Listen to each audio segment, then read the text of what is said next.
$3,000. That's what some people are paying for a single night at a hotel most travelers have never heard of, on an island they can't even pronounce. But here's the thing that's been keeping me up at night. After spending weeks researching this place, I'm starting to think they might actually be getting a bargain. I'm talking about Rosewood Miyakojima, Japan's most exclusive luxury resort that's so exclusive that only 55,000 people live on the entire island chain where it sits. A place where a local fisherman spears your dinner by moonlight, where you can learn pottery from someone the Japanese government calls a living national treasure, and where the water is so impossibly blue they gave it its own name. But there's a catch, something they don't mention in those glossy brochures that could make you feel completely ripped off. So let me break down exactly what you're really getting for $3,000 a night, and whether this place is worth it or just another overpriced luxury trap. Let me start with the location, because that's where this story gets interesting. Miyakojima sits 45 minutes south of Okinawa by plane, or 3 hours south of Tokyo. We're talking about a cluster of 5 subtropical islands with a total population of just 55,000 people. The locals call it the Island of Prayers because of its spiritual significance. And when you see those turquoise waters they call Miyako Blue, you'll understand why people consider this place sacred. The resort itself sits on an untouched peninsula that looks like it was designed by nature specifically for this hotel. 55 villas scattered across 5 different zones, each with direct ocean views and private pools. But here's where it gets crazy. Those private pools aren't heated in winter, which means for half the year you're paying $3,000 a night for a pool you can't use unless you're into ice baths. Now, let's talk about what you actually get for that money. The accommodations are divided into 5 zones with names from the local Okinawan dialect. The Dea villas overlook dramatic cliffs, the Mui villas sit peacefully in the mountains, the Miji villas are positioned right at the peninsula's tip, the Uru villas are directly on the sand, and the Isu villas nestle against the rocky beach.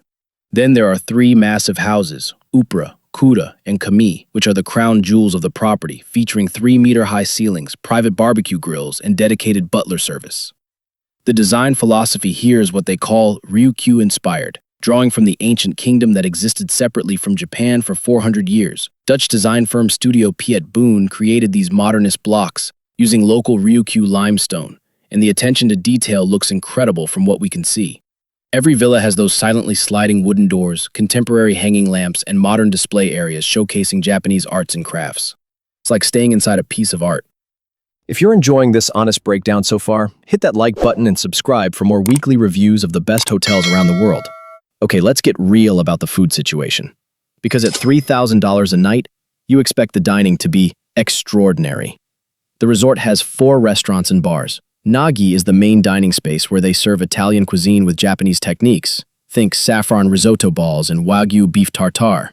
Now, Italian food in Japan at these prices seems a bit disconnected from the location, but the portions are reportedly generous. Where the food really seems to shine is at Mas, the oceanside restaurant that focuses on local seafood.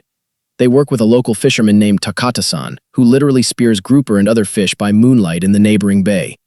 When you're paying these prices, you want ingredients you literally cannot get anywhere else in the world, and that's exactly what they're promising here. The spa experience through their Asaya concept is where things get interesting. Now, this part of Japan doesn't have natural hot springs, which is unusual for a Japanese luxury resort. But they've created 6 treatment rooms, a yoga studio, and separate hydrotherapy facilities with steam, sauna, and whirlpool. The therapists incorporate local healing rituals using medicinal herbs and Miyako Island sea salt. They offer something called a medicine of life treatment, and while it sounds like marketing nonsense, the combination of local herbs and sea salt is exactly the kind of unique experience you're paying for. Here's what really sets this place apart, though: the experiences. This isn't just a resort where you lie by the pool and order room service. The managing director, Noriko Nakayama, is a turtle expert with a master's degree in environmental science from Yale. She personally takes guests out to see the green sea turtles that spend their juvenile years in these waters. Swimming with those ancient creatures in water so clear you can see 30 feet down, that's not something you can put a price on.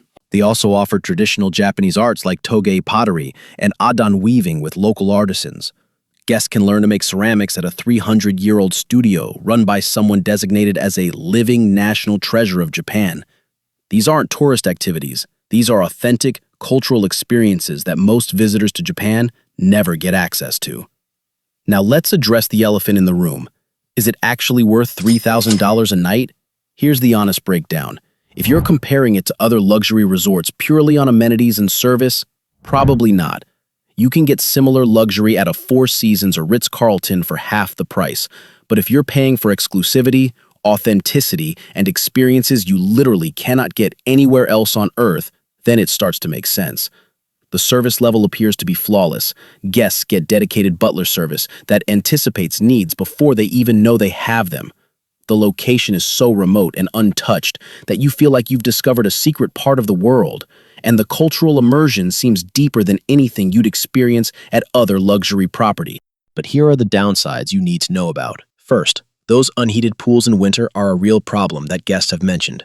Second, the remoteness that makes it special also makes it limiting. You're essentially trapped on the property, which is fine for some people, but claustrophobic for others. Third, the Italian restaurant feels out of place and overpriced, even by luxury resort standards. The accessibility is also limited. There's only one accessible villa, and the pool and beach aren't wheelchair accessible, which is disappointing for a property at this price point. Here's who this resort is perfect for. Couples looking for the ultimate romantic getaway, families who want luxury with cultural education for their kids, and anyone who values exclusivity over everything else. The Rosebuds program for babies and toddlers looks incredibly thoughtful, and the Rosewood Explorers Club keeps older kids engaged with activities like origami and traditional Okinawan skin art. The bottom line?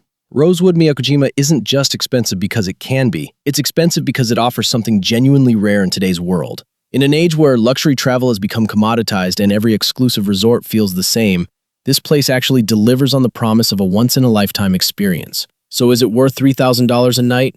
For most people, no. But for the right traveler at the right moment in their life, it might be priceless.